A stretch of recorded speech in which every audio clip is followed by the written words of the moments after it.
Olá pessoal, hoje eu vim trazer mais um vídeo para vocês e eu já alerto vocês que o conteúdo desse vídeo é bem pesado, é uma história muito bizarra, muito monstruosa e se você não tiver um psicológico bem forte e for sensível a esse tipo de assunto, eu recomendo que você pule esse vídeo e assista outros vídeos do canal.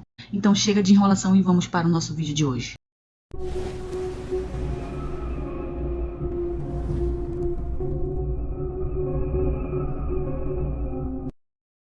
Anatoly Yurevich Moskin, nascido em 1966 na Rússia, filho de Elvira e Yuri, ele sempre foi considerado uma criança muito inteligente e depois se tornou um homem que foi considerado um gênio, culto, estudioso, inteligentíssimo, professor universitário, historiador, jornalista, doutor em cultura céltica, fala 13 idiomas e é autor de inúmeros livros. Ele era considerado um pacato solitário cidadão comum, dono de um currículo extenso. Quando adulto, ele levou uma vida isolada, nunca se casou ou namorou e preferiu morar com seus pais. Ele se autodeclarava um necropolista, que é uma espécie de especialista em cemitérios. Ele disse que seu interesse por cemitérios começou quando ele era apenas uma criança e seus pais levavam para fazer passeios dentro do cemitério. Em um desses passeios, por volta dos 13 anos de idade, quando ele andava sozinho, ele testemunhou um cortejo fúnebre para uma menina de 11 anos de idade e ele conta que os participantes desse cortejo o forçaram a beijar o rosto da menina morta e que um dos adultos empurrou seu rosto até a testa da menina e não havia nada que ele pudesse fazer além de beijar a menina como foi ordenado. Ele conta ainda que simularam um casamento entre ele e a menina, colocando um anel em seu dedo. Após esse incidente, Anatoly passou a vagar por cemitério com amigos e até mesmo sozinho, tendo ele visitado muitos cemitérios por toda a sua trajetória de crimes. Ele afirmou que entre 2005 e 2007 ele inspecionou a pé 752 cemitérios em toda a região de Nizhny Novgorod, caminhando até 30 km por dia. Nessas viagens ele bebia água em poças, passava noites em palheiros e em lugares abandonados, ou dormia nos próprios cemitérios, chegando até mesmo a dormir dentro de caixões junto com restos mortais. Em suas extensas viagens, ele chegou a ser interrogado várias vezes pela polícia por suspeita de vandalismo e roubo, mas ele nunca era preso ou detido porque ele sempre apresentava suas credenciais acadêmicas e dizia que suas intenções eram apenas seu estudo. Em 2009, famílias de muçulmanos começaram a notar que os túmulos dos seus entes queridos estavam sendo violados, e ali começou uma grande investigação para tentar de verdade descobrir o que realmente estava acontecendo. A polícia e o governo não tinham pistas sobre suspeitos, e as ações foram se intensificando. Os atos de vandalismo combinavam sempre com as datas que Anatoly visitava os cemitérios. Entretanto, ele foi inicialmente descartado devido às suas passagens terem fins acadêmicos e ele, como sempre, dizia que seu trabalho era em função de suas pesquisas. Até que, em 2011, Anatoly foi preso após ser pego em flagrante vandalizando fotos de muçulmanos mortos. Policiais que já estavam investigando as violações dos túmulos logo consideraram sua atitude suspeita.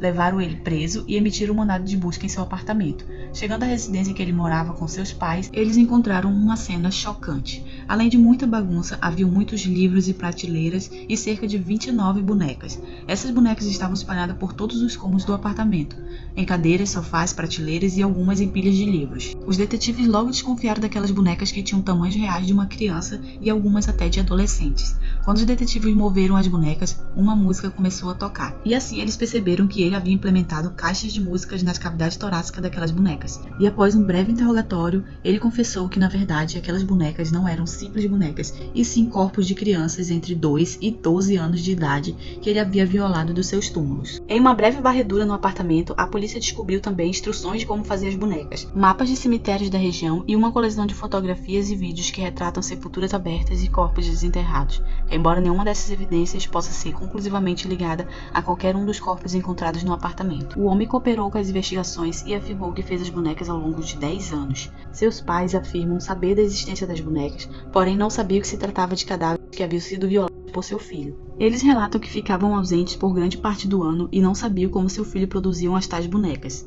O homem foi preso e acusado de profanação de sepulturas e cadáveres, uma acusação que pode levar até 5 anos de prisão. Ele foi acusado também de ter desfigurado os túmulos dos muçulmanos, que é considerado um crime de ódio, mas essa acusação foi posteriormente retirada. Após uma avaliação psiquiátrica, foi determinado que ele sofria de uma forma de esquizofrenia paranoica. Em uma audiência em 25 de maio de 2012, o Tribunal Distrital de Lenetsk, em Nizhny, considerou Moskin impróprio para ser julgado, o liberando de suas responsabilidades criminais. E em vez disso, ele foi condenado a medidas médicas coercitivas e a promotoria ficou satisfeita com a decisão e não recorreu do veredito. E assim ele foi removido para uma clínica psiquiátrica com a sua estadia a ser revisada regularmente. E em fevereiro de 2013, uma audiência aprovou a extensão do seu tratamento psiquiátrico. E novamente, em abril de 2014, o tratamento foi prorrogado, assim como em julho de 2015. Depois de 3 anos, Moskvin foi declarado mentalmente não apto para o julgamento. Portanto, ele seguirá em tratamento na clínica psiquiátrica. A Natalie Moskvin explicou o motivo por trás de seu bizarro hobby. Ele alegou que sentia um carinho pelas crianças mortas e que as ouvia chamando seu nome. Também acreditava que poderia trazê-las de volta à vida por meio de ciência ou de magia negra.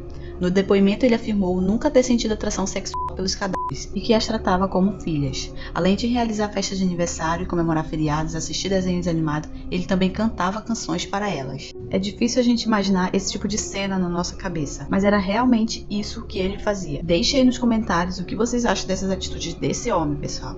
Mas bom, ele disse também que não se arrepende do que fez, que não tem motivo para pedir desculpas às famílias das vítimas e disse que as meninas foram abandonadas por seus pais no frio e eles as trouxe de volta para casa, as aqueceu e disse também que não existe família a partir do momento que elas foram abandonadas no cemitério por eles, que a partir desse momento seus direitos de pais acabam quando eles as enterravam.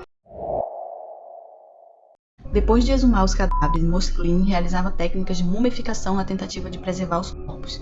Ele secava os cadáveres usando uma combinação de sal e bicarbonato de sódio. Em seguida, ele guardava os corpos em locais seguros e secos, dentro e ao redor dos cemitérios. Depois que os corpos secavam, Moskvin os carregava para sua casa, onde ele usava vários métodos para fazer as bonecas, na tentativa de dar às crianças corpos funcionais para serem usados quando ele finalmente descobrisse uma maneira de trazê-las de volta à vida. Que era exatamente isso que ele acreditava, que um dia ele conseguiria um método de devolver a vida àquelas meninas. Incapaz de evitar que os corpos murchassem e encolhessem à medida que eles secavam, ele envolvia os membros em tiras de pano e enchia a cavidade do corpo com trapos e estofamentos para dar volume. Às vezes ele colocava as máscaras de ceras decoradas com esmalte sobre o rosto, antes de vesti-las com roupas, botas e perucas infantis, e por fim maquiá-las. Uma das vítimas que se tornou uma das bonecas de Moskvin foi Olga Sherdimova. Ela foi vítima de assassinato com apenas 10 anos de idade em 2 de outubro de 2002. Ela foi morta quando caminhava sozinha até a casa da sua avó, após dizer à sua mãe: "Mãe, tenho 10 anos, eu posso ir sozinha." Olga então pegou sua bolsa verde favorita e o seu guarda-chuva azul e foi para a casa da avó, que ficava a 1 quarteirão da sua casa. Seus pais então foram para o trabalho, sem imaginar que aquele seria o último dia que veria sua filha com vida. Olga nem sequer conseguiu sair do seu prédio. Um viciado em drogas que esperava no saguão do prédio obrigou Olga a voltar ao último andar do prédio, onde roubou seus brincos. A menina de 10 anos foi atingida na cabeça por uma barra de metal e morta ao tentar fugir do ladrão.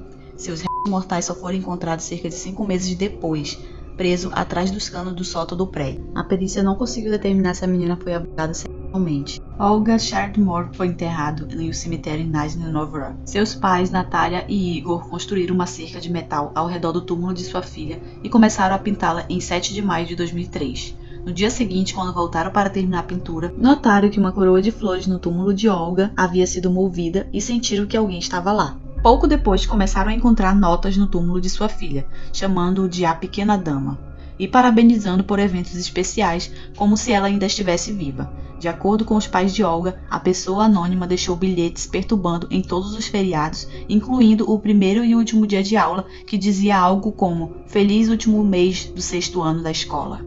A cada novo ano, os pais de Olga descobriam que o túmulo de sua filha havia sido decorado e muitas vezes descobriam bichos de pelúcias e outros brinquedos que haviam sido roubados de outros túmulos no cemitério.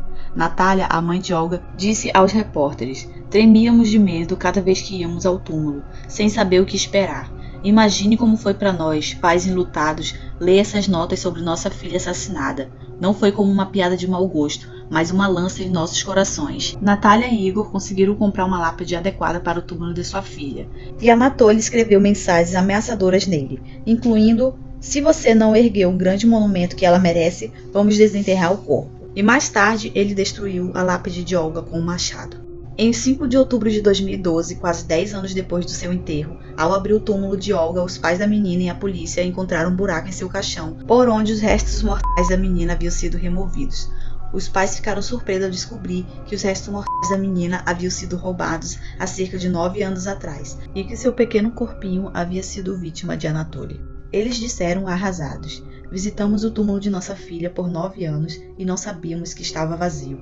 É repugnante saber que esse homem a teve tanto quanto nós, pois a tivemos por 10 anos e ele por 9 em seu apartamento. Isso é inaceitável. Igor e Natália preferiram nunca ver a boneca criada com os restos mortais da filha. A polícia também aconselhou o casal a não fazer isso, pois a visão era muito grotesca. O casal agora tem um filho, Alexei, que segundo eles restaurou sua fé na vida. O casal mudou-se para uma nova casa, mas ainda tem uma lembrança diária do infeliz fim trágico da filha e do tormento que sofreram por 9 anos. E sentem medo que um dia Anatoly Mosklin convença os médicos de que esteja curado e tenha alta. Em 2020, durante uma audiência, ele fez uma apelação no tribunal, solicitando sua soltura para cuidar da sua mãe que estava doente. E é claro, o juiz acabou negando e estendendo sua internação ainda mais no hospital psiquiátrico, onde ele permanece até hoje. E aí, pessoal, diz aí, vocês conheciam esse caso? O que vocês acharam sobre tudo isso que esse homem fez? Deixa aí nos comentários a opinião de vocês. Não esqueçam de deixar o like, compartilhar com os amigos essa história bizarra. E não esqueçam também de se inscrever no canal para que eu possa continuar trazendo vídeos como esse aqui para vocês. Então é isso, pessoal. Tchau e até a próxima.